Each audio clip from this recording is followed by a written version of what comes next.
नमस्कार, मैं दिनेश्वर महाराज आप सभी का नवदुर्गा शक्तिपीठ पर स्वागत है। हेलो दोस्तों, नमस्कार। मैं दिनेश्वर महाराज आप सभी का स्वागत करता हूं। आज मैं आप सभी को एक सच्चाई से सामना कराऊंगा।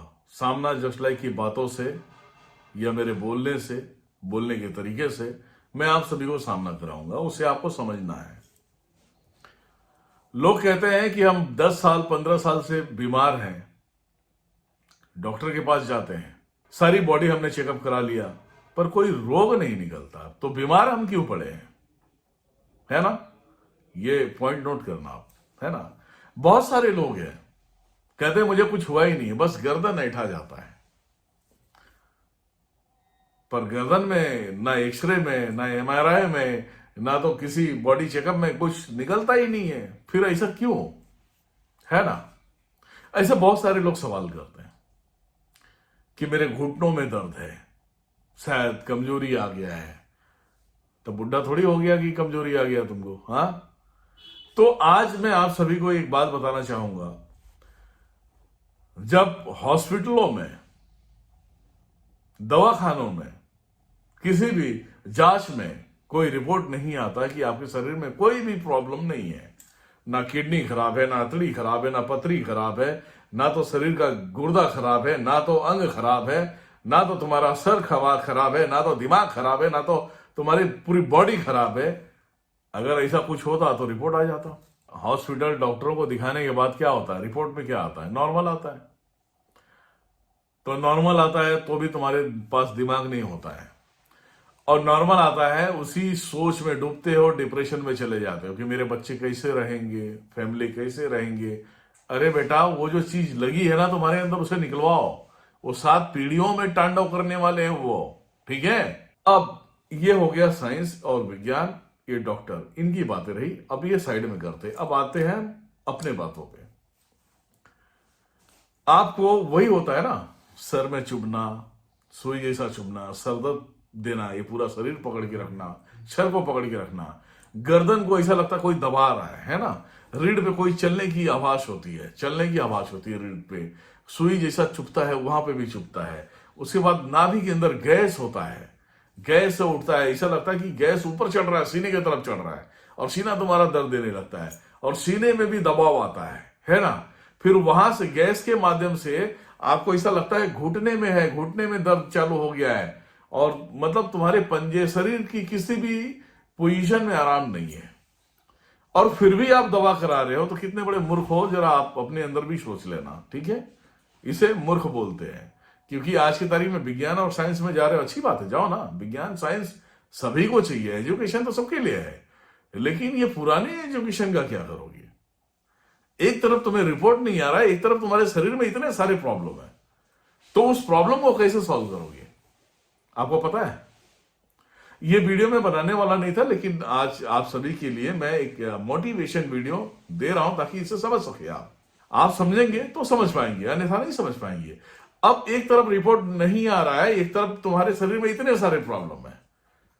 शाम होगा आंखें लाल हो जाएगी, अचानक मुंह से गालियां निकलना चालू हो जाएगी, उल्टे सीधे कार्य करोगे, तो इसका मतलब समझ में आता है तुम्हारे ऊपर तंत्र क्रिया किया गया है। ये सब परेशानियां जो दिखता नहीं है, वो अंदरूनी मार मारता है। ऊर्जाओं का खेल है, ये सब एनर्जी का खेल है। मान लिया जाए आपका दुश्मन है, एक नहीं 4 हो सकते, 10 हो सकते हैं, या एक ही हो, आप उसे नहीं पसंद हो, वो आपको तोड़ना चाहता है। आपके घरों में आपके वजह से आपके ऊपर जब तंत्र क्रियाएं किया जाता है ना, तो आपके पूरे फैमिली को लपेट लेता है, जिसको बोलते हैं 7 पीढ़ियां बर्बाद होने के लाइनअप करना स्टार्ट कर देते हैं तंत्र। वो जो तंत्र तुम्हारे शरीर में घुसे है ना, तो सोचेंगे इसे मार देंगे तो साला दूसरे दिन किसके पास रहेंगे? इसके बीवी के अंदर घुसेंगे। अच्छा, बीवी को मार देंगे तो किसके पास? इसके बेटे के अंदर घुसेंगे। अब बेटे को मार दिया तो किसके अंदर? उसके बीवी के अंदर। अब उसके बीवी को मार दिया तो किसके अंदर? तो फिर उसके लड़के के अंदर, नाती पोता, ये तो 7 पीढ़ियां घूम जाएगी पूरी तरह से। तो आप तो कभी जिंदगी में ठीक नहीं होने वाले हो, है ना? तो जब जिंदगी में ठीक नहीं हो पाओगे, तब तो कहीं जाओगे, है ना?